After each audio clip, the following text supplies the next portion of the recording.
Hi, this is Vanessa with Designs by Vanessa. Today's tutorial is on stitch markers. I use these stitch markers when knitting my beanies. I use US 13 and US 15 needles. That's 9 and 10 millimeters. This is what it looks like. So the plastic ones that you buy are typically for smaller needles, and they don't fit on the larger needles like this one does here. That's what it looks like on my needles. So these are stitch markers that I've made, I think, like last year. So I have a coral and a turquoise color. I think they go very well. And so you'll need craft wires, jewelry making wires. These are 0.38.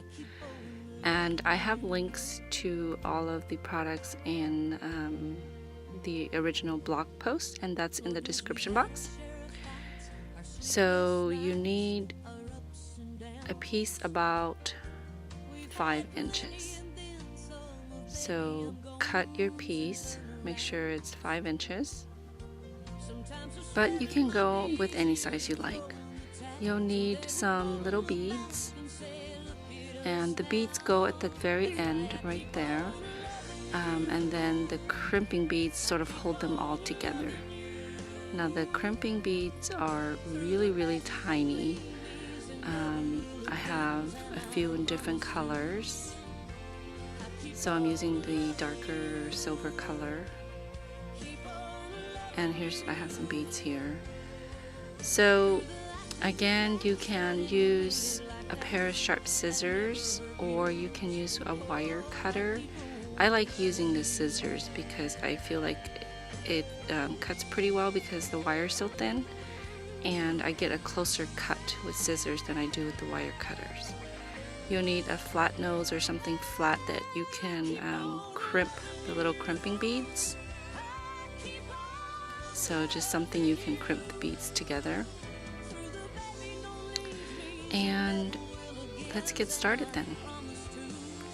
So grab your wires, and like I said, I cut mine 5 inches, and after I cut the first piece, I use it as a guide to cut other pieces, or you can just measure it, whatever you like.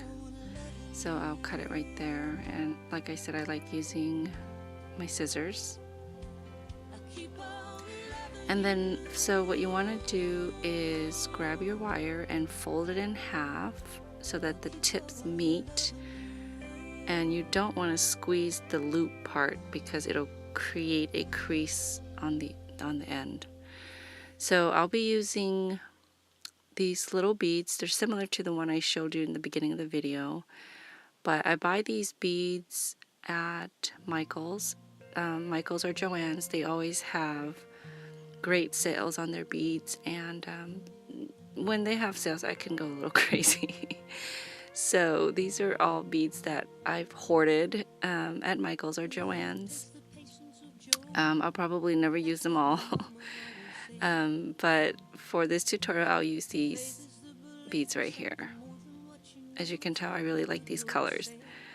So again, you want to fold the tips together, and the first thing you want to insert is the little tiny crimping beads.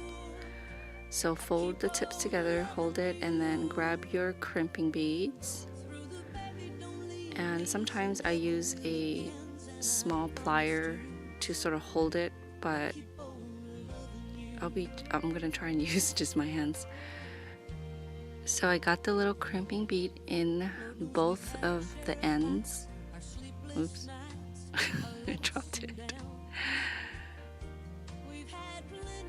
Let me try this again. So insert the ends right into the crimping beads, and then slide it up, and I leave about an inch. You can make it smaller if you like, or larger based on your needle size and how you like it hanging on your needles. Mine are about an inch from the top to the bead. Now grab your nose plier, the flat nose, and give it a good squeeze, and that will flatten the little bead and hold your wires together. And it also prevents your beads from sliding up, because I have left it out before and had my beads slide off. So this holds it in place. So insert your beads through both ends of the wire, and however, in whatever order you'd like. So at this point I could add the crimping bead, but I found that the hole is too big from the beads and it won't stay. So to prevent that from falling, I add one of these little clear beads, and that kind of helps it hold in place because the hole is a little bit smaller on these beads. So add the crimping bead again on the end. So just keep in mind the length of your wire and the number of beads you have, how long you'll need that. I usually put just a couple of beads, and that's how I measure my 5 inches. So once you insert the crimping bead, grab your flat nose plier again and give it a good squeeze. Let me switch it to my right hand since my left hand is not as strong. So give it a good squeeze and tighten it. And so these little crimp beads hold all of the beads together. Now I grab my scissor, and this is why I like using my scissor. I get a close cut to the crimp bead. And that is pretty much it. It's pretty quick and easy, and you can make tons of these with just a couple of strands of beads, and it's really, really affordable, and they're fun to make. Thank you for watching. I hope you've enjoyed this video. You gotta play the cards you got, who knows what fate is holding. At times you gotta go without knowing where you're going. That's why I keep on